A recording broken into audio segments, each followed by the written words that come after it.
الحمدللہ وکفی والصلاة والسلام علی عبادہ الذین اصطفیٰ خصوصاً علی افضلہم وخاتم النبیین محمد الامین وعلی آلہ وصحبہ اجمعین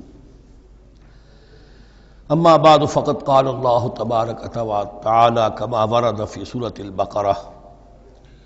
اعوذ باللہ من الشیطان الرجیم بسم اللہ الرحمن الرحیم الحج اشہر معلومات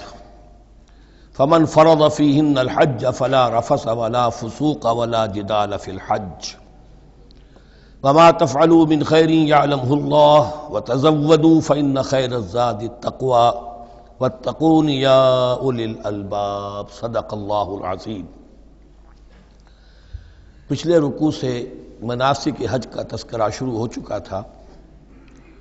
اور اس کے ضمن میں خاص طور پر یہ کہ اگر کوئی حج کا احرام باندھ کر یا عمرے کا احرام باندھ کر سفر شروع کر دے اور کہیں درمیان میں ایسی رکاوٹ پیش آ جائے کہ اسے احرام کھولنا پڑے بغیر عمرہ کیے اور بغیر حج کیے، تو اس صورت میں کیا قواعد و ضوابط ہیں۔ اب جو یہ رکوع ہے 25واں، اس میں حج کا اصل فلسفہ، اس کی اصل حکمت، اس کی اصل روح کا بیان ہے۔ الحج اشہر معلومات، حج کے مہینے ہیں جو معلوم ہیں، یعنی جو بھی پہلے سے عرب میں رواج چلا آ رہا تھا اس کی توثیق ہو گئی کہ واقعتاً یہ اللہ تعالیٰ ہی کی طرف سے۔ تو حج کے کا جہاں تک ٹائمنگ کا تعلق ہے، مواقیت کا تعلق ہے، وہ گویا کہ اللہ تعالیٰ کی طرف سے توثیق فرما دی گئی۔ فمن فرض فیہن الحج، تو جو کوئی بھی اپنے اوپر لازم کر لے ان مہینوں میں حج کو، لازم کر لے سے مراد نیت پختہ کر لے،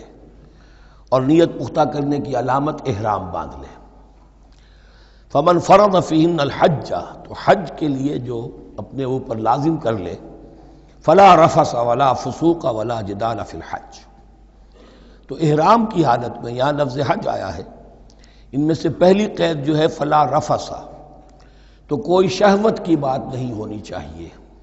میاں بیوی بھی ساتھ حج کر رہے ہیں تو احرام کی حالت میں وہی قید ہے کہ جو اعتکاف کی حالت میں ہے۔ باقی یہ کہ فسوق اور جدال، اللہ کی نافرمانی یا باہم جھگڑنا، اس لیے کہ بہت بڑی تعداد میں لوگوں کا اجتماع ہوتا ہے، سفر میں بھی لوگ ساتھ ہوتے ہیں، تو لوگوں کے غصوں کے پارے جلدی چڑھ جاتے ہیں، اس میں خاص طور پر روکا گیا کہ یہ ہے کہ اس میں امن ہو اور سکون ہو۔ اور آج بھی واقعہ یہ ہے کہ دنیا میں معجزات میں سے ہے یہ، اتنی بڑی تعداد میں لوگوں کا جمع ہونا، اور وہاں امن رہتا ہے، وہاں وہ جنگ و جدال اور جھگڑا اور فساد وغیرہ قطع نظر نہیں آتا۔ یا تو یہ کہ پچھلے دنوں میں کچھ سیاسی اعتبار سے کوئی مہمیں اٹھائی گئی ہیں، یا یہ کہ کچھ چور اچکوں نے بھی جانا شروع کر دیا ہے وہاں پر، لیکن جھگڑا اور جو گالم گلوچ کی نوبت ہم نے اپنے آنکھوں سے نہیں دیکھی، بلکہ 5-6 مرتبہ حج کی سعادت حاصل ہوئی ہے۔ فلا رفث ولا فسوق ولا جدال فی الحج وما تفعلوا من خیر یعلمہ اللہ، اور جو خیر بھی تم اس کے دوران کرو گے اللہ کے وہ علم میں ہوگا۔ نوافل پڑھ رہے ہو، اضافی طواف کر رہے ہو، کوئی اور بھی جو کام کر رہے ہو، تو اس میں کسی اور کو دکھانے کی ضرورت نہیں ہے، اپنے خاموشی کے ساتھ انسان وہ اپنی جو بھی نیکی مزید کما سکے کمائے، جو بھی مناسک حج ہیں ان پر مستزاد۔ وَتَزَوَّدُوا فَإِنَّ خَيْرَ الزَّادِ التَّقْوَىٰ، اور سفر کے لیے زاد راہ ساتھ لے لیا کرو، اور بہترین زاد راہ تقویٰ ہے۔ اب اس آیت کے 2 معنی لیے گئے ہیں، ایک تو یہ کہ بہترین زاد راہ تقویٰ ہے، یعنی سفر میں آپ نے زاد راہ خرچ کی شکل میں تو لے لیا، تقویٰ ہے نہیں، تو پھر کیا ہوگا؟ وہ تو صرف پیسہ خرچ کرنے کے لیے اچھا احرام لے لیں گے، اچھی جگہ لے لیں گے قیام کی، تو تقویٰ اگر نہیں ہے تو حج ہی نہیں ہوگا۔ لیکن اس کا ایک دوسرا مفہوم جو ہے وہ بھی بہت اہم ہے کہ اگر انسان خود اپنا زاد راہ ساتھ نہ لے تو پھر وہاں مانگنا پڑتا ہے، تو تقویٰ سے مراد یہاں ہے سوال سے بچنا۔ بہتر یہ ہے کہ زاد راہ لے کر چلو، اور یہ کہ اس کے لیے تمہیں کسی کے سامنے سائل نہ بننا پڑے۔ اگر تم صاحب استطاعت نہیں ہو تو حج تم پر فرض ہی نہیں ہے۔ خام خواہ کو ایک شے جو تم پر فرض نہیں ہے اس کے لیے وہاں جا کر بھیک مانگنا، یا یہاں سے بھیک مانگ کر یا چندہ لے کر جانا، یہ تو قطعاً غلط حرکت ہے۔ وَتَزَوَّدُوا فَإِنَّ خَيْرَ الزَّادِ التَّقْوَىٰ وَاتَّقُونِ يَا أُولِي الْأَلْبَابِ، اور یقیناً میرا ہی تقویٰ کرو، مجھی سے ڈرو اے ہوش مندو۔ لیس علیکم جناح ان تبتغوا فضلا من ربکم، اس میں تم پر کوئی حرج نہیں ہے، کوئی گناہ نہیں ہے کہ تم حج کے سفر کے دوران اپنے رب کا فضل بھی تلاش کرو۔ آدمی ہندوستان سے پاکستان سے جا رہا ہے، اسے اچھی اجناس لے جائے تجارت کے لیے، جو وہاں پر بیچ کر کچھ نفع حاصل کر لے، تو یہ تقویٰ کے منافی نہیں ہے۔ اگر وہاں پر کوئی کاروبار کر سکو کرو۔ فَإِذَا أَفَضْتُم مِّنْ عَرَفَاتٍ، تو پھر جب تم عرفات سے واپس لوٹو، اس لیے کہ اصل حج جو ہے وہ عرفہ ہے، الحج العرفہ۔ حج کے بقیہ تمام مناسک رہ جائیں، صرف عرفہ میں شمولیت ہو جائے، قیام عرفہ میں تو حج ہو گیا، باقی جو چیزیں رہ گئی ہیں اس کا جو بھی اس کا کفارہ ہے، اس کا جو دم دینا ہے وہ دے دیا جائے۔ لیکن عرفہ سے اگر آدمی رہ گیا عرفات کے قیام سے تو پھر حج نہیں ہوا۔ اب یہاں سے جب لوٹتے ہو تو فاذکروا اللہ عند المشعر الحرام، یہ ٹائم ٹیبل نوٹ کر لیجئے کہ اصل میں 8 کی شام کو مکے سے نکلتے ہیں 8 ذی الحج کو، اور رات منی میں گزارتے ہیں۔ پھر 9 کا دن ہے اصل یوم عرفہ، 9 ذی الحج، صبح کو نکلتے ہیں، قافلے چلتے ہیں اور کہیں دوپہر تک، اور دوپہر سے بھی ہو سکتا ہے تاخیر ہو جائے، لیکن کوشش ہوتی ہے کہ ظہر سے پہلے پہنچ جایا جائے، لیکن ظہر اور عصر دونوں ملا کر پڑھ لی جائیں عرفات میں داخل ہونے سے پہلے۔ اسی لیے جو مسجد ہے عرفات کے میدان سے ملحق وہ عرفے کے اندر شامل نہیں ہے، وہ اس کی حدود سے باہر ہے۔ تو اصلی اس کا افضل یہی ہے کہ ظہر اور عصر ملا کر وہاں پڑھی جائیں، اور اس کے بعد سے غروب آفتاب تک قیام ہے، وہ عرفات کا قیام ہے، اس میں کوئی نماز نہیں، یعنی جو روایتی جو عبادت ہے اس کے سب دروازے بند۔ اب تو اگر دعا کی آپ کے اندر ایک روح پیدا ہو چکی ہے، اپنے رب سے ہم کلام ہو سکتے ہیں، اور آپ کو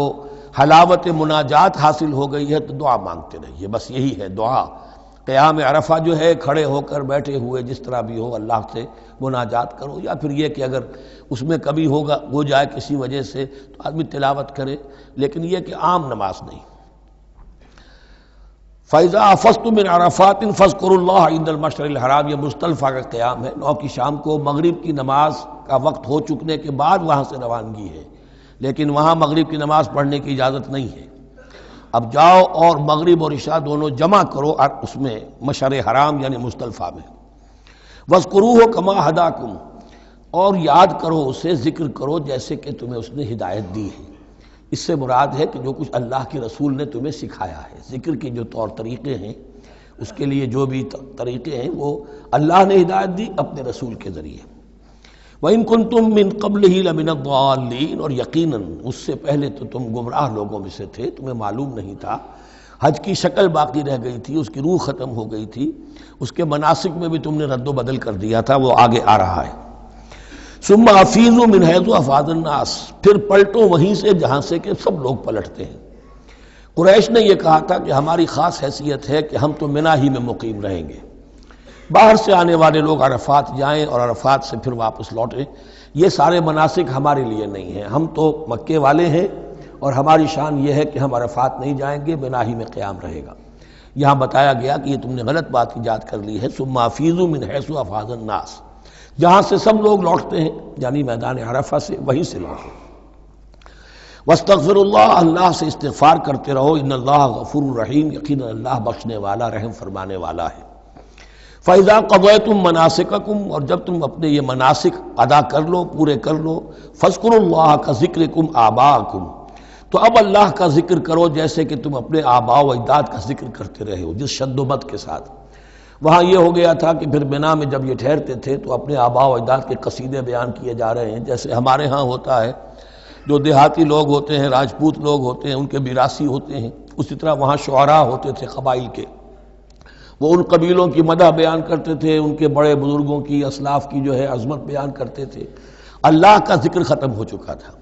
فرمایا جس شد و مد کے ساتھ تم اپنے آباء و اجداد کا ذکر کرتے رہے، اب اسی شد و مد کے ساتھ، بلکہ او اشد ذکرہ، بلکہ اس سے بھی زیادہ شد و مد کے ساتھ اب اللہ کا ذکر کرو۔ فَمِنَ النَّاسِ مَن يَقُولُ رَبَّنَا آتِنَا فِي الدُّنْيَا وَمَا لَهُ فِي الْآخِرَةِ مِنْ خَلَاقٍ، لوگوں میں سے وہ بھی ہیں جو یہی کہتے رہتے ہیں رب ہمیں دے دے دنیا ہی میں، ایسے لوگوں کے لیے آخرت میں کوئی حصہ نہیں ہے، یعنی وہاں پہنچ کر بھی ساری دعائیں ان کی دنیاوی چیزوں کے لیے ہیں، مال کے لیے، اولاد کے لیے، ترقی کے لیے، اور دنیا کی جو بھی چیزیں ہیں، اپنی کوئی مشکلات ہیں ان کے رفع کرنے کے لیے، چونکہ ان کے دلوں میں دنیا بسی ہوئی ہے۔ اشربوا فی قلوبہم الدنیا، ان کے دلوں میں جیسے بنی اسرائیل کے دلوں میں بچڑے کا تقدس ملا دیا گیا تھا اور محبت، اسی طرح ہمارے دلوں میں دنیا کی محبت ہے، تو وہاں جا کر بھی دنیا ہی کی دعائیں ہیں۔ فَمِنَ النَّاسِ مَن يَقُولُ رَبَّنَا آتِنَا فِي الدُّنْيَا وَمَا لَهُ فِي الْآخِرَةِ مِنْ خَلَاقٍ، ظاہر بات ہے ایسے لوگوں کے لیے پھر آخرت میں کوئی حصہ نہیں ہے۔ وَمِنْهُم مَن يَقُولُ، اور ان میں سے وہ بھی ہے جو یہ کہتے ہیں ربنا آتنا فی الدنیا حسنۃ وفی الآخرۃ حسنۃ وقنا عذاب النار، پروردگار ہمیں اس دنیا میں بھی خیر عطا فرما اور آخرت کا بھی خیر عطا فرما اور ہمیں بچا لے آگ کے عذاب سے۔ اب دنیا کا خیر جو ہے سب سے بڑا وہ ایمان ہے، ہدایت ہے۔ دنیا کا کوئی خیر نہیں ہے جب تک کہ اس کے ساتھ ہدایت اور ایمان نہ ہو۔ تو سب سے پہلے انسان ایمان طلب کرے، پھر اس کے ساتھ اللہ تعالیٰ دنیا میں کشادگی دے دے، رزق میں بھی کشائش دے دے تو ٹھیک ہے، کوئی بری بات نہیں، اچھی بات ہے۔ لیکن یہ کہ اصل شے کیا ہے؟ ایمان اور استقامت۔ اولئک لہم نصیب مما کسبوا، یہاں یہ لفظ بہت اہم ہے، ان کے لیے حصہ ہوگا اس میں سے جو انہوں نے کمایا۔ محض یہ دعا کرنے سے یہ دعا جو ہے یہ کافی نہیں ہو جائے گی۔ اول تو یہ نوٹ کر لیجئے یہی وہ دعا ہے جو یعنی رکن یمانی سے لے کر جو بھی ہر چکر ہوتا ہے اس کا طواف کا، تو رکن یمانی سے لے کر حجر اسود تک کا جو دورہ ہے، اس میں یہ دعا مانگی جاتی ہے، ربنا آتنا فی الدنیا حسنۃ وفی الآخرۃ حسنۃ وقنا عذاب النار۔ اولئک لہم نصیب مما کسبوا، ان کے لیے حصہ ہے اس میں سے جو انہوں نے کمایا۔ اچھا، اس میں سے جو انہوں نے کمایا، اس میں سے کیوں؟ وہ تو سارا ملنا چاہیے، لیکن بندے کو ڈرتا رہنا چاہیے کہ ممکن ہے اس میں سے کسی مسئلے میں میری نیت میں کوئی فساد آ گیا ہو، ممکن ہے اس میں سے میرے کسی عمل کے اندر کوئی کمی رہ گئی ہو، کوئی کوتاہی رہ گئی ہو۔ اس لیے یہ نہ سمجھ لے کہ جو بھی کچھ کیا ہے اس کا اجر لازماً ملے گا۔ مما کسبوا، جو انہوں نے کمایا ہے اس میں خلوص ہے، اس میں بے ریائی ہے، اس میں تمام جو بھی اس کے آداب اور شرائط ہیں ملحوظ رکھے گئے ہیں، تو ان کو اس کا حصہ ملے گا۔ واللہ سریع الحساب، اور اللہ تعالیٰ کو حساب چکانے میں دیر نہیں لگتی، بہت جلدی حساب کر لے گا۔ اب تو ہمارے سامنے نقشے موجود ہے، کمپیوٹرز ہیں، کتنی جلدی حساب ہو جاتا ہے، تو اللہ کے ہاں تو پتہ نہیں کیسا سپر کمپیوٹر ہوگا کہ اسے حساب نکالنے میں دیر نہیں لگے گی۔ وَاذْكُرُوا اللَّهَ فِي أَيَّامٍ مَّعْدُودَاتٍ، اور ذکر کرو اللہ کا گنتی کے چند دنوں میں۔ یہ لفظ یہاں پر پھر آ گیا ہے اس بات کی وضاحت کے لیے جو میں نے عرض کیا تھا کہ ابتدائی جو حکم تھا روزے کا، ایام معدودات، وہ 3 دن کے روزے تھے، اس لیے کہ یہاں بھی معدودات کا لفظ آیا ہے، فی ایام معدودات، اور سب کو معلوم ہے یہ 3 دن ہیں، 11ویں 12ویں 13ویں تاریخ جو ہے ذی الحج کی، کہ پھر یوم نحر کے بعد 3 دن یہاں پر قیام ہے، مبیت ہے، تو وہ 3 دن ہے ایام معدودات۔ فمن تعجل فی یومین، تو جو کوئی 2 دن ہی میں جلدی سے واپس آ جائے، فلا اسم علیہ، یعنی 3 دن پورے نہیں کرتا، 2 دن ہی میں واپسی کو اختیار کر لیتا تو کوئی گناہ اس پر نہیں ہے۔ ومن تأخر، اور جو پیچھے رہے یعنی 3 دن کی مقدار پوری کر لے، فلا اسم علیہ لمن اتقی، تو اس پر بھی کوئی گناہ نہیں، لیکن شرط ہے تقوی۔ جو 2 دن میں چلا گیا تقوی تھا تو بھی اللہ تعالیٰ کے ہاں اس کا اجر محفوظ ہے، جو 3 دن رہا تقوی ہے، تیسرے دن اس نے کچھ اور ہی حرکتیں نہ شروع کر دی ہوں، جی اکتایا ہوا ہے اور طبیعت کے اندر جو ہے وہ ٹھہراؤ نہیں ہے، تو وہ تیسرا دن اس کے لیے کچھ خاص مفید نہیں ثابت ہوگا۔ لیکن یہ کہ اصل شے جو ہے اللہ کے ہاں جو چیز کے شرط لازم ہے قبولیت کے لیے وہ تقوی ہے۔ لمن اتقی واتقوا اللہ واعلموا انکم الیہ تحشرون، اور اللہ کا تقوی اختیار کرو اور یہ مستحضر رکھو اپنے ذہن میں کہ تمہیں اسی کی جانب جمع کر دیا جائے گا، تم سب کے سب ہانک کر لے جاؤ گے اسی کی جناب میں۔ وَمِنَ النَّاسِ مَن يُعْجِبُكَ قَوْلُهُ فِي الْحَيَاةِ الدُّنْيَا، اب یہ منافقین میں سے ایک گروہ کا خاص ایک تذکرہ ہو رہا ہے۔ ایک منافق تو ہوتے تھے کہ جو عام ہیں، ان کی زبانوں پر بھی نفاق واضح طور پر ظاہر ہو جاتا تھا، اور ایک قسم کے منافق وہ ہوتے تھے بڑے چاپلوس، چرب زبان، کہ ان کی گفتگو دیکھیے تو وہ تو بڑے مخلص ہیں اور بڑے ہی فداکار ہیں اور بڑے ہی آپ کے ساتھ ان کا تعلق جو ہے وہ نیک نیتی پر مبنی ہے، ان کی زبانیں جو ہیں معلوم ہوتا ہے کہ اس میں تو سب گھی شکر گھلا ہوا ہے، لیکن یہ کہ ان کا کردار انتہائی خراب ہوتا ہے، اور پھر وہ جب واپس جاتے ہیں باتیں کرنے کے بعد یا باتیں بنانے کے بعد تو ان کا کردار جو ہے وہ فساد پر مبنی ہوتا ہے۔ وَمِنَ النَّاسِ مَن يُعْجِبُكَ قَوْلُهُ فِي الْحَيَاةِ الدُّنْيَا، اور لوگوں میں سے ایسے بھی ہیں جن کی باتیں تمہیں بڑی اچھی لگتی ہیں دنیا کی زندگی میں، وَيُشْهِدُ اللَّهَ عَلَى مَا فِي قَلْبِهِ، اور وہ اللہ کو بھی گواہ ٹھہراتا رہتا ہے، میں جو کچھ کہہ رہا ہوں اللہ جانتا ہے، میں خلوص سے کہہ رہا ہوں، میں بالکل اپنی نیک نیتی سے کہہ رہا ہوں، اللہ جانتا ہے۔ وَهُوَ أَلَدُّ الْخِصَامِ، حالانکہ فی الواقع وہ دشمن ہے بہت سخت، الد بہت شدید، اور خصام خصم دشمن کے لیے آتا ہے۔ وَإِذَا تَوَلَّى، جب وہ پیٹھ موڑتے جاتا ہے، سعى فِي الْأَرْضِ، اب وہ زمین میں جو بھاگ دوڑ کرتا ہے، لِيُفْسِدَ فِيهَا، اس میں فساد مچائے، وَيُهْلِكَ الْحَرْثَ وَالنَّسْلَ، اور ہلاک کرے، کہیں کسی کی کھیتی جلا دی، کہیں کسی کا کوئی جانور جو ہے وہ ختم کر دیا، مار دیا۔ وَاللَّهُ لَا يُحِبُّ الْفَسَادَ، اللہ تعالیٰ کو فساد بالکل پسند نہیں ہے۔ وَإِذَا قِيلَ لَهُ اتَّقِ اللَّهَ، جب ایسے شخص سے کہا جاتا ہے کہ تو اللہ کا خوف کرو، اللہ سے ڈرو، تم باتیں ایسی کرتے ہو، عمل تمہارا یہ ہو رہا ہے، سوچو تو صحیح۔ اخذت العزت بالاسم، تو اس کو اپنی عزت نفس، جھوٹی عزت نفس گناہ پر اور جما دیتی ہے۔ ایک شخص وہ ہوتا ہے جس سے خطا ہو گئی، غلطی ہو گئی، اس نے اپنی خطا تسلیم کر لی تو اصلاح کر لے گا۔ ایک وہ ہے کہ جو کیسے مان لوں میری غلطی ہے، اس کی جھوٹی انا جو ہے اور جو اس کی جھوٹی عزت نفس ہے وہ اسے اور گناہ کے اوپر چپکا دیتی ہے۔ اخذت العزت بالاسم، اس کو اور اس پر جامد کر دیتی ہے۔ فحسبہ جہنم، تو اس کے لیے تو اب کافی ہے جہنم ہی۔ وَلَبِئْسَ الْمِہَادُ، اور یقیناً وہ بہت برا ٹھکانہ ہے۔ روایات میں آتا ہے کہ ایک شخص خاص تھا، اخنس ابن شریق، اس کا یہ کردار ہے، لیکن یہ کہ یہ تو یوں سمجھیے کہ شان نزول کے اعتبار سے یہ بات ٹھیک ہے، اور یہ کہ تعویل خاص میں اس کو بھی سامنے رکھیں گے، لیکن یہ وہی ہے، کردار ہے، یہ کردار ہر جگہ آپ کو ملے گا۔ اصل میں کردار کو پہچاننا چاہیے اور اس کے حوالے سے اللہ تعالیٰ سے ہدایت طلب کرنی چاہیے کہ اس کردار سے اللہ تعالیٰ ہمیں اپنی حفظ ایمان میں رکھے۔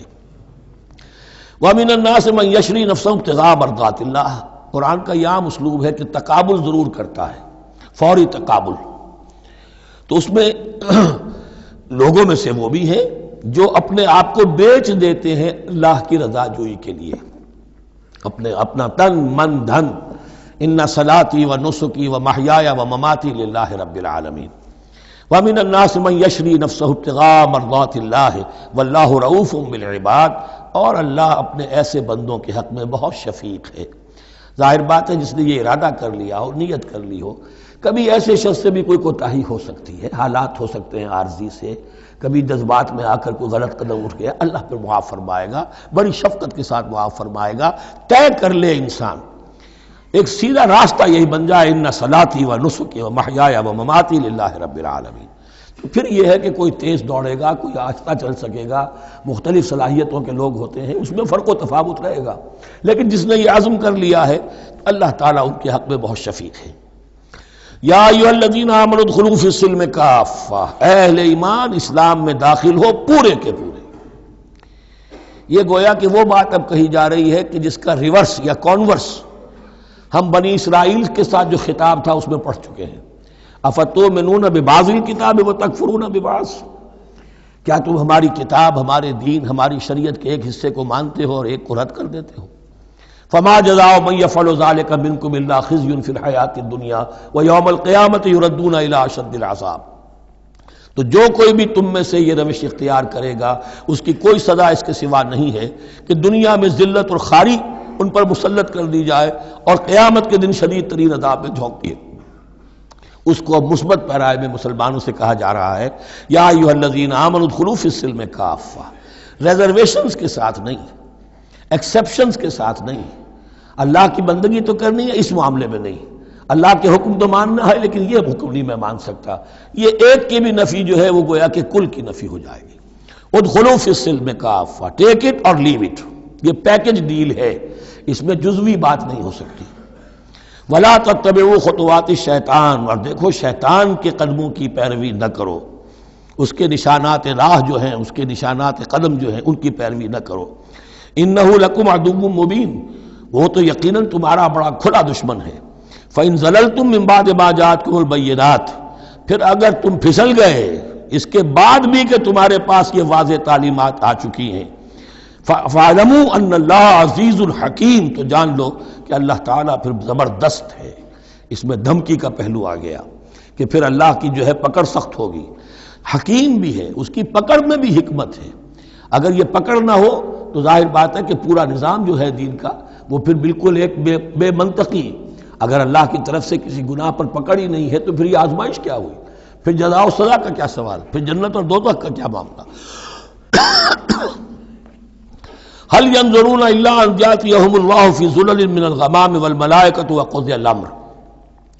ایک جو نفس انسان کو پٹی پڑھاتا ہے وہ تو یہ ہے کہ دین کا یہ حصہ تو آرام سے کرتے رہو، جو میٹھا وہ ہپ اور جو کڑوا ہے وہ تھو. دوسری پٹی یہ پڑھاتا ہے کہ ابھی ذرا یہ ٹھیک ہے، یہ اللہ کا حکم ہے، یہ بھی حکم ہے، دین کا یہ بھی تقاضا ہے، ابھی ذرا ذمہ داریاں ہیں، ابھی ذرا بچوں کے معاملات ہیں، بچے برسر کار ہو جائیں، بچیوں کے ہاتھ پیلے ہو جائیں، میں ذرا ریٹائرمنٹ بھی لے لوں تو پھر یہ مکان بنا لوں، پھر میں اپنے آپ کو دین کے لیے پھر خالص کر لوں گا، دین کے لیے پھر میں وہی کام کروں گا. یہ سب سے بڑا دھوکہ ہے، وہ وقت کبھی نہیں آتا. اسی لیے فرمائے کس شے کا انتظار کر رہے ہیں؟ هل ينظرون الا ياتيهم الله في ظلل من الغمام، کہ اللہ تعالیٰ آ جائے بادلوں کے سائبانوں میں، والملائکۃ اور فرشتے آ جائیں، وقضی الامر اور پھر فیصلے چکا دیا جائے گا. کیا معلوم کب وہ گھڑی آ جائے. یہ مہلت عمر تو اچانک ختم ہو سکتی ہے. پوری دنیا کی قیامت بھی جب آئے گی اچانک آئے گی، اور ہر شخص کی ذاتی قیامت تو اس کے سر کے اوپر تلوار کی طرح لٹکی ہوئی ہے کہ من مات فقط قامت قیامتہ، جو مر گیا اس کی قیامت تو آ گئی. کیا تمہارے پاس گارنٹی ہے یہ سارے کام کرو گے تب تک زندہ رہو گے اور پھر بھی تمہارے جسم میں کوئی توانائی، کوئی رمق باقی رہ جائے گی کہ دین کا کوئی کام کر سکو؟ تو جان لو تم کس چیز کا انتظار کر رہے ہو سکتا ہے اچانک اللہ کی طرف سے مہلت ختم ہو جائے. سٹاپ رائٹنگ، 3 گھنٹے ہو گئے، بس اب جو لکھ لیا، اب آگے تمہارے پاس مہلت نہیں ہے. وَإِلَى اللَّهِ تُرْجَعُ الْأُمُورُ، اور یقیناً تمام معاملات اللہ ہی کی طرف لوٹا دیے جائیں گے. سل بنی اسرائیل کم آتیناہم من آیۃ بینہ، اے مسلمانوں پوچھ لو بنی اسرائیل سے ہم نے انہیں کتنی روشن نشانیاں دی. یعنی دیکھو تم بھی کہیں انہی کے راستے پر نہ چلنا، جیسا کہ حضور نے فرمایا تھا لَتَتَّبِعُنَّ سُنَنَ مَنْ قَبْلِكُمْ، تم لازماً پیروی کرو گے اور چلو گے انہی کے نقوش پا پر. سل بنی اسرائیل کم آتیناہم من آیۃ بینہ ومن یبدل نعمت اللہ من بعد ما جاءتہ فإن اللہ شدید العقاب. لیکن جو شخص اللہ کی اس نعمت جو اس کے پاس آ گئی ہے اس میں تبدیلی کرتا ہے، اس میں تحریف کرتا ہے، یا اس میں تحریف کرتا ہے یا اپنے آپ کو بدل لیتا ہے، من بعد ما جاءت ہو، اس کے بعد کہ وہ نعمت اس کے پاس آ گئی، فإن اللہ شدید العقاب، تو یہ جان لو اللہ پھر سزا دینے میں بھی سخت ہے. اس کی مثال وہی رکھیے کہ 2 مرتبہ فرمایا یا بنی اسرائیل اذکروا نعمتی التی انعمت علیکم وانی فضلتکم علی العالمین، لیکن انہی سے کہا گیا ضربت علیہم الذلۃ والمسکنۃ وباؤوا بغضب من اللہ. اور یہ مضمون بھی دوبارہ پھر آ جائے گا سورہ آل عمران میں. زین للذین کفروا الحیاۃ الدنیا، ان کافروں کے لیے دنیا کی زندگی جو ہے بڑی مزین کر دی گئی ہے، ان کے نگاہوں میں کھب گئی ہے. یہاں کی چمک دمک ہے، شان و شوکت ہے، لمبی لمبی کاریں ہوں، چمکیلی نئے ماڈل کی، بڑی اونچی اونچی بلڈنگیں ہوں، حویلیاں ہوں، اعلیٰ کوٹھیاں ہوں. اب یہ ساری چیزیں کس کو اچھی نہیں لگتی، لیکن یہ کہ کفار کے دلوں میں ان کی محبت اتنی پل جاتی ہے کہ پھر کوئی اچھی بات ان کے کوئی زندگی میں نہیں رہتی، نہ کوئی اچھی بات اثر کرتی ہے. اہل ایمان کو بھی اگر ایمان کے ساتھ یہ نعمتیں ملیں، قل من حرم زینۃ اللہ التی اخرج لعبادہ والطیبات من الرزق، کو اچھا کھانا، اچھا پینا، اچھا پہننا کو حرام نہیں ہے، کو اللہ نے کس کو لوگوں کے لیے ممنوع نہیں کیا، لیکن دین کے تقاضے ادا کر کے، اللہ کا حق ادا کر کے اور حلال سے کما کر، تب کوئی حرج نہیں. زین للذین کفروا الحیاۃ الدنیا، کافروں کے لیے دنیا کی زندگی کو مزین کر دیا گیا ہے. وہ حدیث میں ذہن میں لے آئیے کہ ان الدنیا سجن المومن و جنت الکافر، یہ دنیا جو ہے مومن کے لیے ایک قید خانہ اور جنت اور کافر کے لیے باغ ہے. وَيَسْخَرُونَ مِنَ الَّذِينَ آمَنُوا، اور وہ مذاق اڑاتے ہیں اہل ایمان کا. دیکھو ان فینیٹکس کو، ان پاگلوں کو، ان بیوقوفوں کو. وَيَسْخَرُونَ مِنَ الَّذِينَ آمَنُوا وَالَّذِينَ اتَّقَوْا وَالَّذِينَ اتَّقَوْا فَوْقَهُمْ يَوْمَ الْقِيَامَةِ،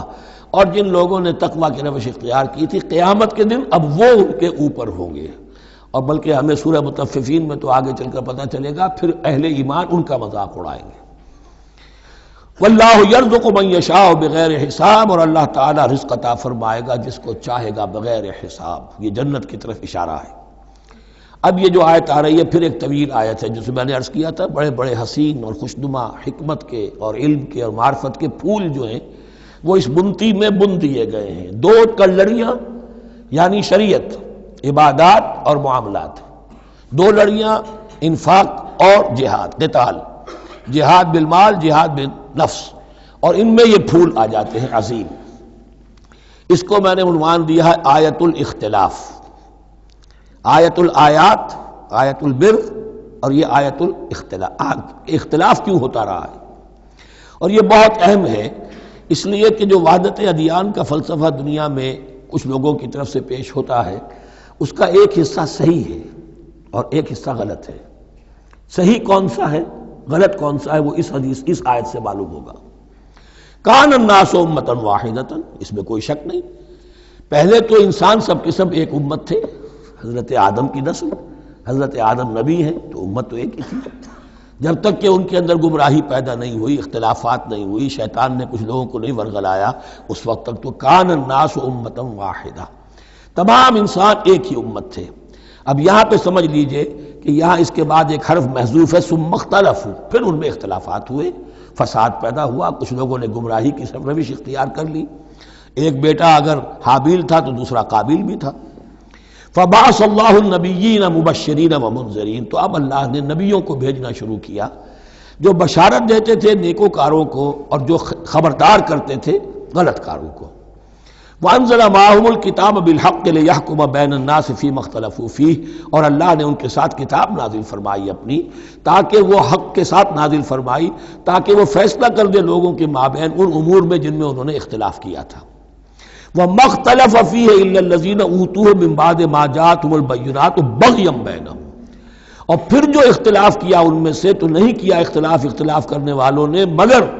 جن کو کہ وہ کتاب دی جا چکی تھی، ہدایت دی جا چکی تھی، من بعد ما جاءتهم البینات، اور اس کا سبب کیا تھا؟ بغیم بینہم، یہ لفظ میں نے پہلے بھی نوٹ کروایا تھا، بغیم بینہم، دی ارج ٹو ڈومینیٹ، زدم زدہ، سارا فساد دنیا میں جو ہوتا ہے دی ارج ٹو ڈومینیٹ، آدمی جو ہے میں اس کی بات کیوں مانوں، یہ کیوں نہ میری مانے، یہ ہے کہ جس میں جو بھی سربراہی اور بالادستی حاصل کرنے کی جو ایک انسان کے اندر ایک ہے امنگ ہے، یہ امنگ رکھی گئی ہے انسان میں، جہاں انسان کے اندر اچھے میلانات رکھے گئے، برے بھی رکھے گئے، نفس بھی تو انسان ہی میں ہے، اس لیے کہ انہی کی درمیان حق و باطل کی کشمکش چلتی ہے انسان کے باطن میں، حق و باطل کی ایک کشاکش انسان کے باطن میں چلتی ہے، ایک خارج میں چلتی ہے۔ تو فرمایا پھر ہم نے اپنے رسول بھیجنے شروع کیے، فبعث اللہ النبیین مبشرین ومنذرین وانزل معهم الکتاب بالحق لیحکم بین الناس فیما اختلفوا فیہ وما اختلف فیہ الا الذین اوتوہ من بعد ما جاءتهم البینات بغیا بینہم فہدی اللہ الذین آمنوا لما اختلفوا فیہ من الحق باذنہ، تو اب اس کے بعد اللہ تعالی نے ہدایت دی ان لوگوں کو جو ایمان لائے ان چیزوں کے بارے میں جس میں کہ وہ اختلاف کر چکے تھے حق سے، اپنے حکم سے اللہ نے ان کو ایمان کی طرف ہدایت فرما دی۔ واللہ یہدی من یشاء الی صراط مستقیم، اور اللہ ہدایت دیتا ہے جس کو چاہتا ہے سیدھے راہ کی طرف۔ لیکن اس کا دوسرا ترجمہ یہ بھی ہوگا اللہ ہدایت دیتا ہے اس کو جو چاہتا ہے، من یشاء، من یشاء میں اللہ کی مشیت بھی ہے اور جو ہدایت کا طالب ہوتا ہے، واللہ یہدی من یشاء، جو چاہتا ہے اس ہدایت کا طالب ہوگا، یہ اللہ کے ذمے ہے، اللہ نے اسے اپنے اوپر ایک ذمہ داری سمجھا ہے کہ اس کو یقیناً ہدایت دے گا۔ والذین جاہدوا فینا لنہدینہم سبلنا، جو ہمارے راستے میں کوششیں کریں گے، حق کی طرف بڑھنا چاہیں گے، ہم لازماً ان کو راستہ دکھائیں گے، اپنے راستوں کی طرف ان کی رہنمائی کریں گے، یہ اللہ نے اپنے ذمے لیا۔ ام حسبتم، اب بڑی سخت آیت آ رہی ہے، یہ بھی بڑی لرزا دینے والی آیت ہے۔ اب دیکھیے صحابہ کرام میں سے ایک بڑی تعداد تھی کہ جو مکے کی سختیاں جھیل کر آئے تھے، مہاجرین، ان کے لیے تو اب جو بھی مراحل آئندہ آنے والے تھے وہ کوئی ایسے ثقیل نہیں تھے، ایسے مشکل نہیں تھے۔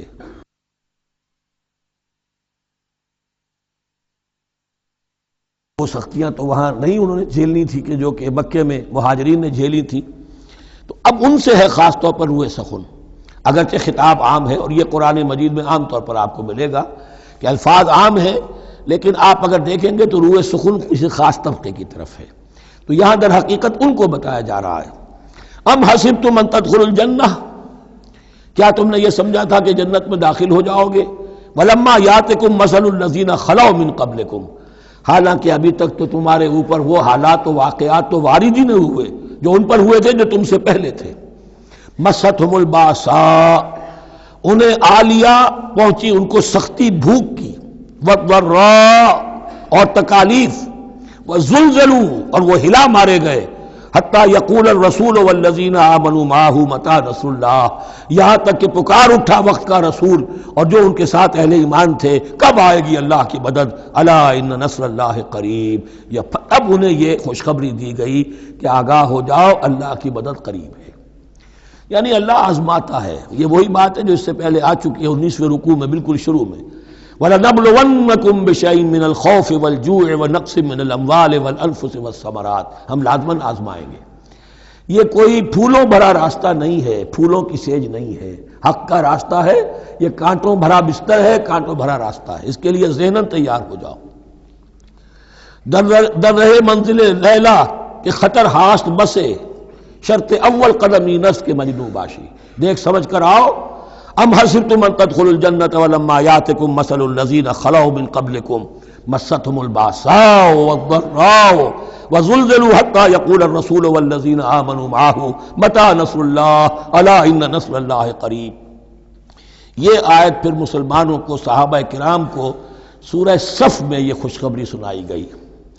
جبکہ غزوہ احزاب واقع ہو چکا تھا اور شدید ترین امتحان سے محمد الرسول اللہ اور ان کے صحابہ گزر چکے تھے کامیابی کے ساتھ، تب انہیں خوشخبری دی گئی ہے۔ سورہ صف اس وقت نازل ہوئی ہے،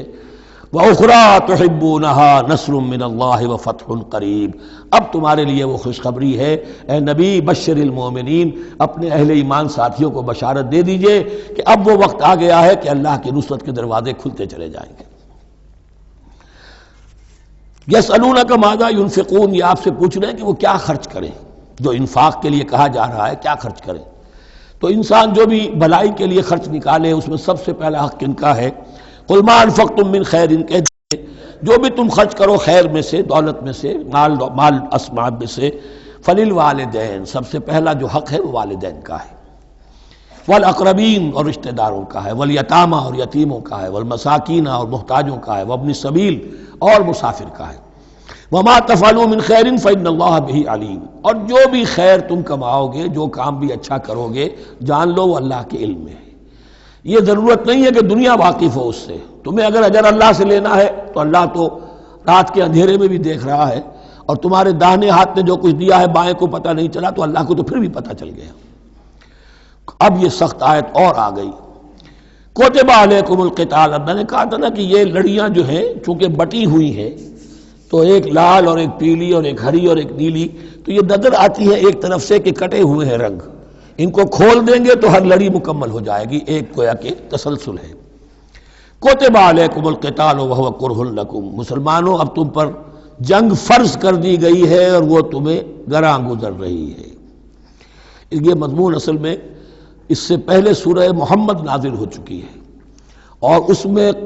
قتال کی فرضیت آ چکی ہے، اس کا نام سورۃ القتال بھی ہے، لہذا اب اس کے حوالے سے کچھ لوگ جو ہیں وہ پریشان ہو رہے تھے، اور میں نے آپ سے عرض کیا تھا منافقین بھی یہی کہتے تھے کہ بھائی صلح جوئی سے کام لو، بس دعوت و تبلیغ کے ذریعے سے لوگوں کو ٹھیک راستے پر لاؤ، یہ جنگ ونگ جو ہے، لڑائی بھڑائی، اس میں تو بہت خرابی ہے، یہ کوئی اچھا کام تو نہیں ہے۔ اب یہاں یہ ہے کہ فرض کیا جا رہا ہے اللہ کی راہ میں جنگ کرنا، تو اس حوالے سے کہا جا رہا ہے، تو اس میں جہاں منافقین کہتے تھے، جن مسلمانوں کا ایمان قدرے کمزور تھا وہ منافق تو نہیں تھے، لیکن یہ کہ ایمان اتنا پختہ نہیں تھا، ابھی تازہ ایمان لائے تھے، مدینے کے اندر ابھی وہ ایمان لائے ہیں، ان کی تربیت کے مراحل ابھی گزرے ہی نہیں ہیں، تو ان میں سے بھی بعض لوگوں کے دلوں میں اب انقباض پیدا ہو رہا تھا۔ کتب علیکم القتال وہو کرہ لکم، تم پر، اب دیکھیے کتبہ کا لفظ آ گیا ہے، کتب علیکم الصیام، کتب علیکم القصاص فی القتلى،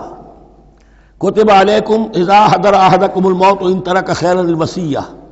وصیت کا حکم آیا کتبہ، روزے کا حکم آیا کتبہ، اسی طریقے سے فرضیت قتال ہے۔ کتب علیکم القتال وہو کرہ لکم، وہ تمہیں بری لگ رہی ہے، وَعَسَىٰ أَن تَكْرَهُوا شَيْئًا، اور ہو سکتا ہے کہ تم کسی شے کو ناپسند کرو، وَهُوَ خَيْرٌ لَكُمْ، ذرا حالے کہ اسی میں تمہارے لیے خیر ہو۔ وَعَسَىٰ أَن تُحِبُّوا شَيْئًا وَهُوَ شَرٌّ لَكُمْ، اور ہو سکتا ہے کہ تم کسی چیز کو پسند کرو ذرا حالے کہ وہ تمہارے لیے شر ہو۔ وَاللَّهُ يَعْلَمُ وَأَنْتُمْ لَا تَعْلَمُونَ، اللہ جانتا ہے تم نہیں جانتے۔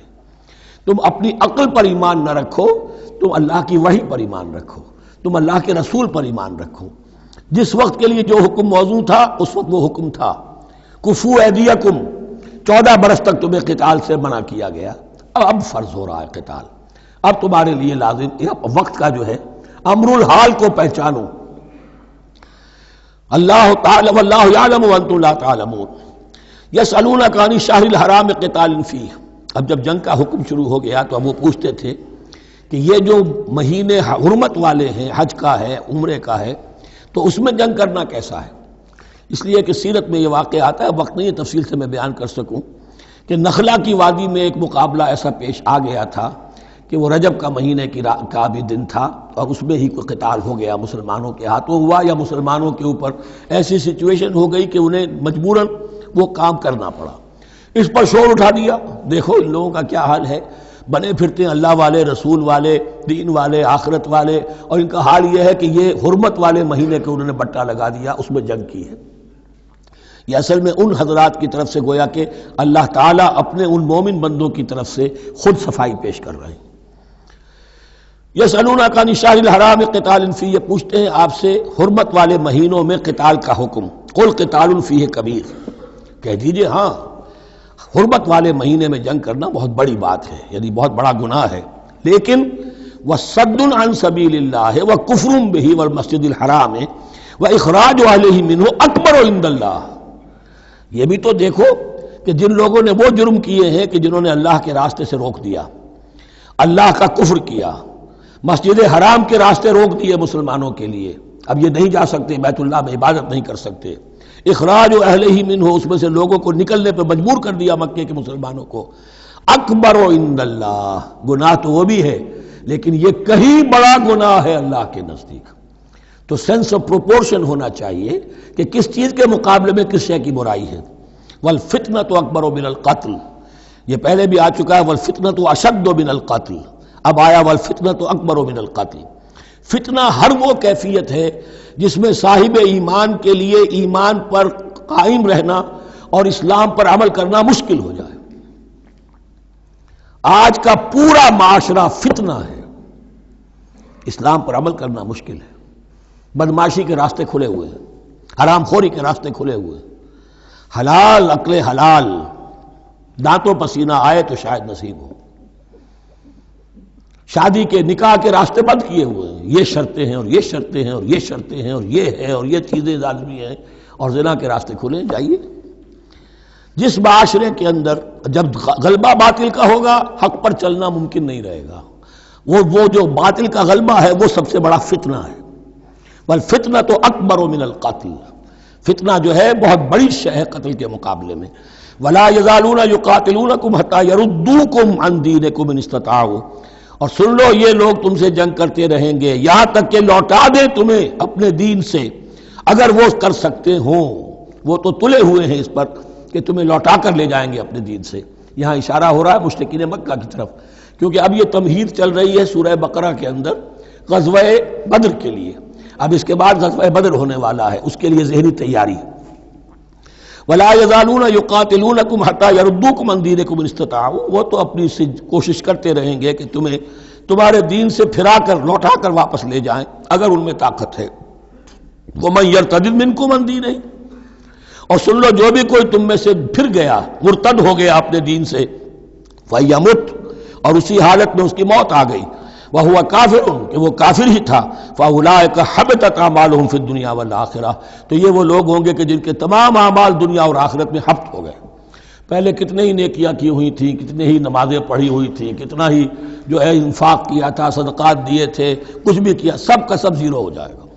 وَأُولَٰئِكَ أَصْحَابُ النَّارِ هُمْ فِيهَا خَالِدُونَ، اور وہ ہوں گے جہنم والے اور رہیں گے اس میں ہمیشہ ہمیشہ۔ ان الذين آمنوا والذين هاجروا وجاهدوا في سبيل الله اولئك يرجون رحمت اللہ واللہ غفور رحیم، یقیناً وہی لوگ جو ایمان لائے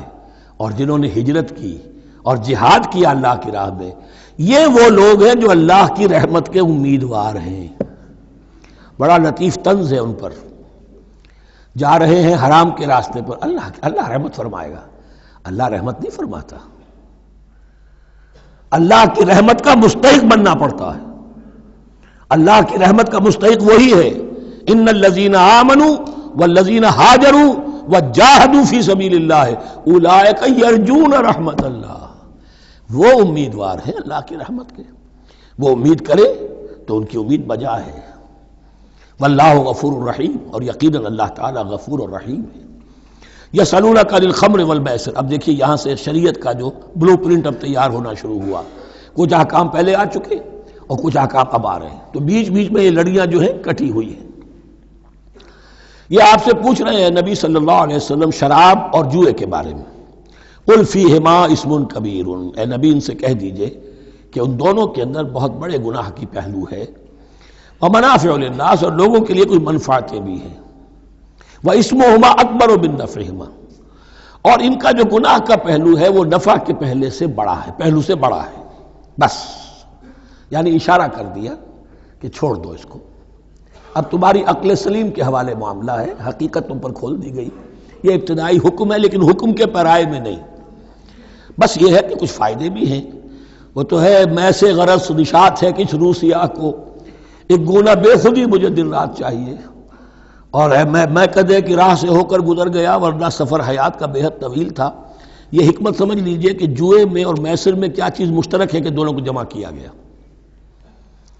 شراب میں بھی انسان حقائق سے اپنے آپ کو منقطع کرتا ہے اور محنت سے جی چراتا ہے، He doesn't want to see the facts،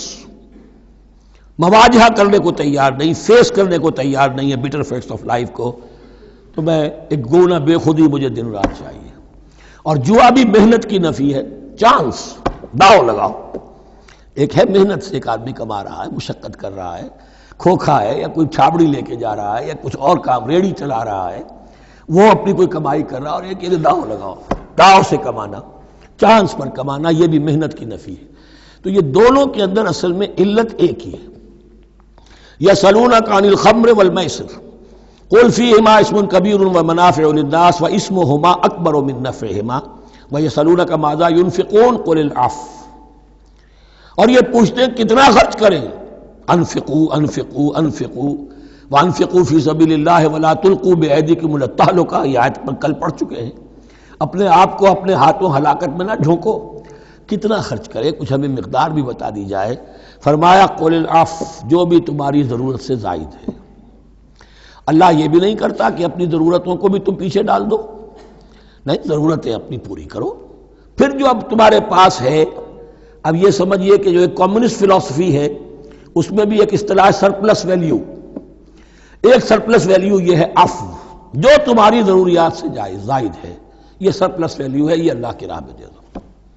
اس کو بچا کر رکھنا جو ہے اللہ پر آپ بے اعتمادی کا اظہار کر رہے ہیں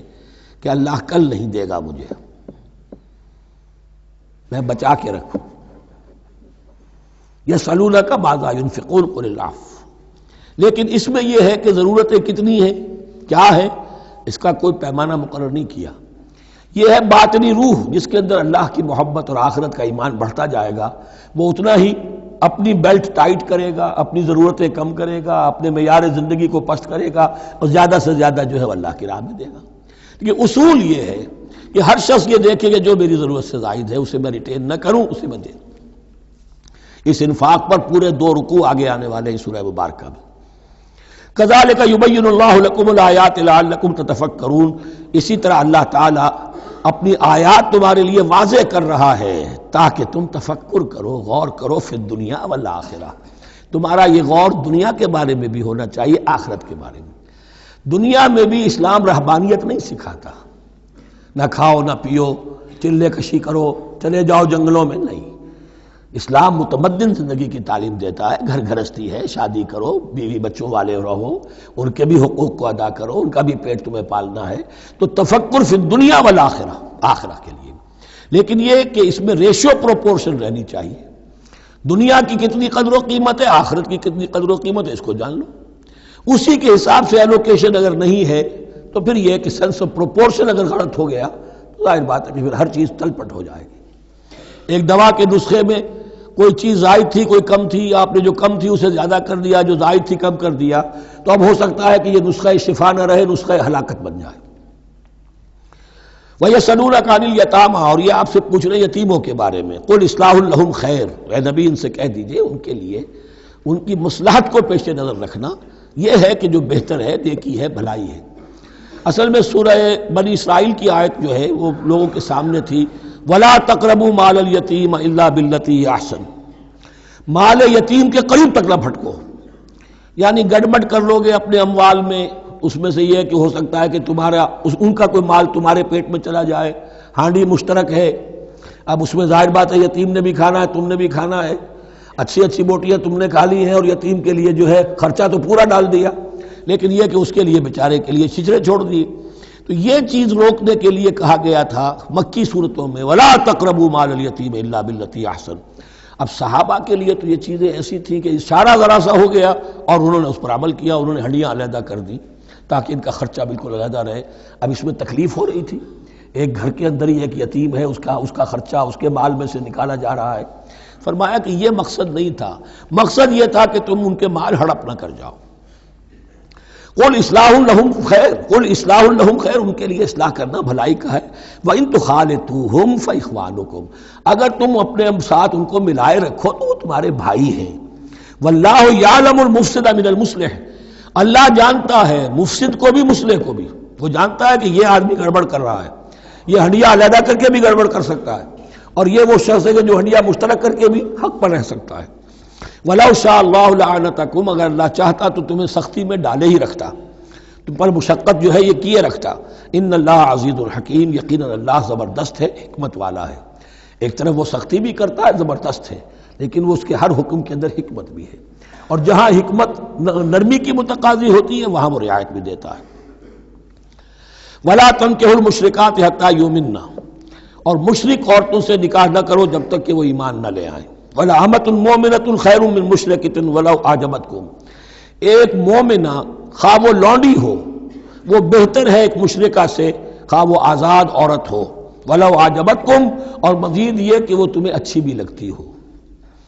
وَلَا تُنكِحُوا الْمُشْرِكِينَ، اور نہ اپنی عورتوں کا نکاح کرو، نکاح میں دو اپنی عورتوں کو، اپنی بیٹیوں کو مشرکوں کے، حتیٰ یؤمنوا، جب تک کہ وہ ایمان نہ لے آئیں۔ وَلَعَبْدٌ مُّؤْمِنٌ خَيْرٌ مِّن مُشْرِكٍ وَلَوْ أَعْجَبَكُمْ، مسلمان اگر غلام ہے تو وہ بھی بہتر سمجھو مشرک سے جو آزاد ہے اور وہ تمہیں پسند بھی ہے، مالدار بھی ہے یا اور بھی ہے، اس کے اندر دوسرے پہلو بھی ہیں۔ اولئک یدعون الی النار، دیکھو وہ جو ہے وہ پکار رہے ہیں، آگ کی طرف بلا رہے ہیں، تمہیں بھی لے جائیں گے، تمہاری اولاد کو بھی لے جائیں گے۔ واللہ یدعو الی الجنۃ والمغفرۃ باذنہ، اللہ تمہیں بلا رہا ہے جنت کی طرف اور مغفرت کی طرف اپنے حکم سے۔ وَيُبَيِّنُ آیاتہ للناس لعلہم یتذکرون، اور اللہ اپنی آیات واضح کر رہا ہے لوگوں کے لیے تاکہ وہ نصیحت اخذ کریں۔ وَيَسْأَلُونَكَ عَنِ الْمَحِيضِ، اور وہ عورتوں کے ایام ماہواری کے بارے میں آپ سے سوال کر رہے ہیں۔ قُلْ هُوَ أَذًى، کہہ دیجئے وہ ایک ناپاکی بھی ہے اور ایک تکلیف کا مسئلہ بھی ہے۔ فَاعْتَزِلُوا النِّسَاءَ فِي الْمَحِيضِ، تو حیض کی حالت میں اگر تمہاری بیویاں ہوں تو ان سے علیحدہ رہو، مقاربت نہ کرو۔ وَلَا تَقْرَبُوهُنَّ حَتَّىٰ يَطْهُرْنَ، اور ان سے مقاربت نہ کرو یہاں تک کہ وہ پاک ہو جائیں۔ فَإِذَا تَطَهَّرْنَ، اور جب وہ خوب پاک ہو جائیں، فَأْتُوهُنَّ مِنْ حَيْثُ أَمَرَكُمُ اللَّهُ، تو اب ان کی طرف جاؤ، جو بھی تمہیں تعلق قائم کرنا ہے کرو، جہاں سے کہ تمہارے رب نے تمہیں حکم دیا، اللہ نے حکم دیا ہے۔ یہ اللہ کا حکم کیا ہے؟ یہ ہے امر طبیعی، ہر انسان جانتا ہے، ہر حیوان کو معلوم ہے، وہ طبیعی شے ہے۔ لیکن یہ کہ اب عورتوں کے ساتھ بھی اگر انسان جو ہے وہ لواطت کا فعل شروع کر دے، قوم عمل لوط، تو ظاہر بات ہے کہ عمل قوم لوط تو وہ چیز جو ہے غلط ہے، وہ حرام ہے۔ یہ تو اللہ تعالیٰ نے جو بھی تمہاری فطرت میں ڈالا ہے راستہ، وہ در حقیقت من حیث امرکم اللہ، ان اللہ یحب التوابین ویحب المتطہرین، یقیناً اللہ محبت کرتا ہے بہت توبہ کرنے والوں سے اور بہت پاک بازی اختیار کرنے والوں سے، ان ناپاک چیزوں سے دور رہنے میں۔ نساؤکم حرث لکم، تمہاری بیویاں تمہارے لیے کھیتیوں کے مانند ہیں، جیسے کھیت میں بوتے ہو، فصل کاٹتے ہو، بیویوں کے ذریعے سے اللہ تعالیٰ تمہیں اولاد عطا کرتا ہے۔ فاتو حرثکم انا شئتم، تو جو بھی کھیتی والی جگہ ہے ادھر تم جاؤ جدھر سے چاہو، یعنی اس میں یہ ہے کہ کوئی رکاوٹ نہیں ہے، وہ داہنی طرف سے بائیں طرف سے جدھر سے بھی ہو، لیکن ہو وہ فرج کے اندر، وہ مقد کے اندر معاملہ نہ ہو۔ فاتو حرثکم انا شئتم وقدموا لانفسکم، اور اپنے آگے کے لیے سامان کرو، یعنی اپنی اولاد۔ انسان جو ہے بڑھاپے کے لیے اس کا ایسٹ بنتی ہے اس کی اولاد۔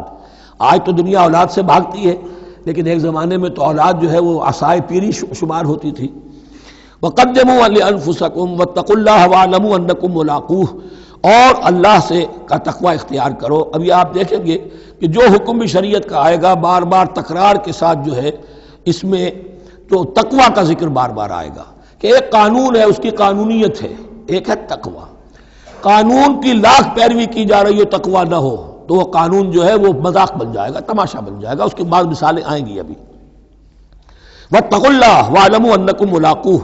اور اللہ کا تقوی اختیار کرو اور جان لو تمہیں اس سے مل کر رہنا ہے، حاضر ہونا ہے اس کے جناب میں۔ وبشر المؤمنین، اور اے نبی اہل ایمان کو بشارت دے دیجئے۔ ولا تجعلوا اللہ عرضۃ لایمانکم، ایک اور حکم آ گیا، اللہ تعالیٰ کا نام جو ہے وہ تختہ مشق نہ بنا لو اپنی قسموں کے لیے۔ قسم کھا بیٹھا میں تو اللہ کی قسم کھا بیٹھا ہوں، اب یہ قسم کھا بیٹھا اس لیے میں یہ کام نہیں کر سکتا، چاہے وہ نیکی کا کام تھا، کسی وقت غصے میں آدمی آ کر قسم کھا بیٹھتا ہے۔ حضرت ابو بکر صدیق نے بھی قسم کھا لی تھی۔ مستح ان کا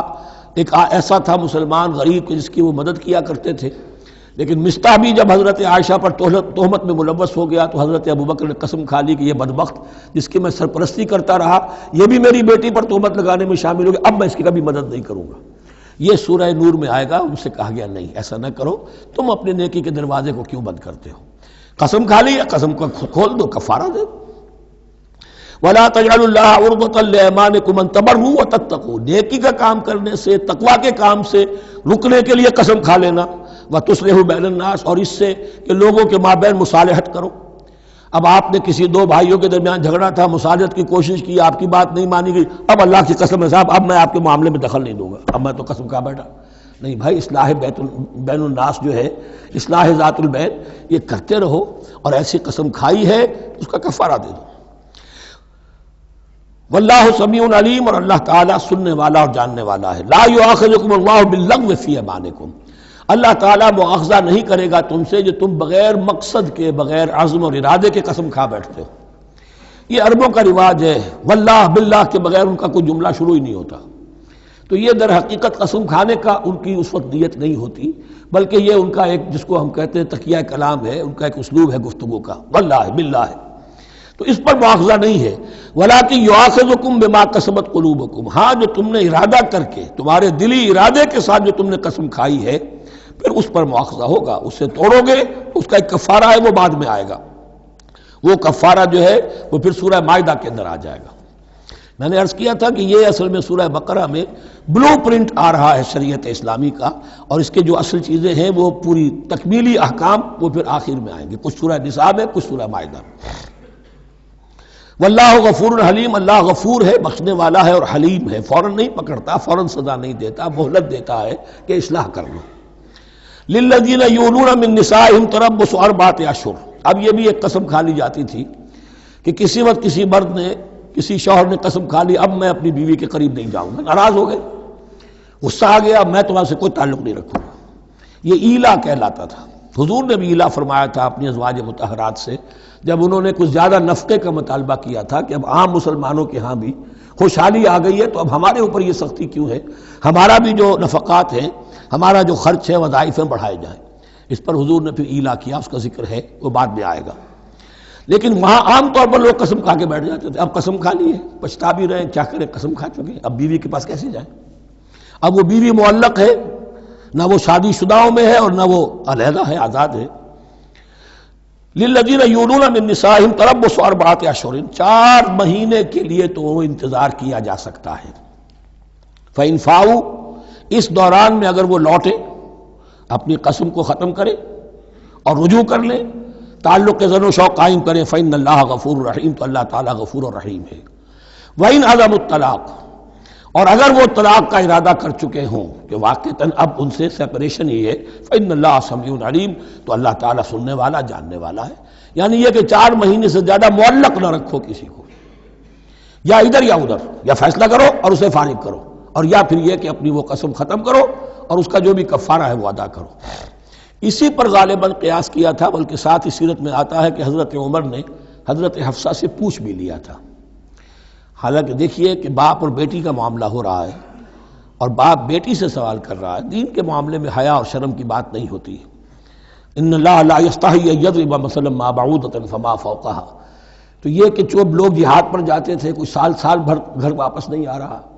اب ایک طرف تو ان پر مشقت ہے، وہ بیویوں سے دور ہیں، اہل و عیال سے دور ہیں، ادھر عورتیں جو ہیں وہ بغیر شوہروں کے جو وقت گزار رہی ہیں، تو پوچھا کہ کتنا عرصہ تم سمجھتی ہو کہ ایک عورت اپنی عصمت اور عفت کو سنبھال کر اپنے شوہر کا انتظار کر سکتی ہے؟ تو حضرت حفصہ نے کہا 4 ماہ،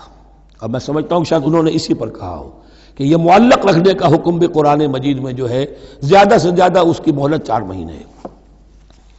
والمطلقات یتربصن بانفسهن 3 قروء، اور جنہیں طلاق دے دی جائے ان پر لازم ہے کہ وہ اپنے جیوں کو روکے رکھیں 3 حیض تک، یہ عدت ہے۔ طلاق کے بعد 3 مہینے کی عدت ہے۔ اس عدت میں یا تو شوہر رجوع کر لے گا اگر 1 یا 2 طلاقیں ہیں، تیسری طلاق ہو گئی تو رجوع کا حق نہیں ہے، وہ بعد میں بات آ جائے گی، اور اسی میں چاہے تو اس کے بعد جب مدت ختم ہو جائے گی تو پھر اب شوہر کا حق ختم ہو جائے گا، اب وہ آزاد ہوگی، لیکن اس مدت کے اندر وہ دوسری شادی نہیں کر سکتی۔ والمطلقات یتربصن بانفسهن 3 قروء ولا يحل لهن ان يكتمن ما خلق الله في ارحامهن، اور ان کے لیے یہ حلال نہیں ہے، جائز نہیں ہے کہ وہ چھپا لیں جو کچھ کہ اللہ نے پیدا کر دیا ہو ان کے ارحام میں۔ اگر حمل ٹھہر گیا ہے اور بیوی کو ڈر ہے کہ اب یہ شوہر تو طلاق دے دے گا، وہ اپنا حمل چھپا رہی ہے تاکہ پتہ ہی نہ چلے اس کو، کیونکہ وہ چاہے گی کہ بچہ میرے پاس رہے، بچہ بچی جو بھی ہو۔ ظاہر بات ہے کہ بچہ اور بچی جو ہے وہ ماں کے لیے تو جگر گوشہ ہے، اس کے جسم کا ٹکڑا ہے، اس کے جسم کا لوتھڑا ہے، تو وہ چھپانے کی ٹینڈنسی ہوتی ہے کہ وہ جھگڑا ہی نہ اٹھے۔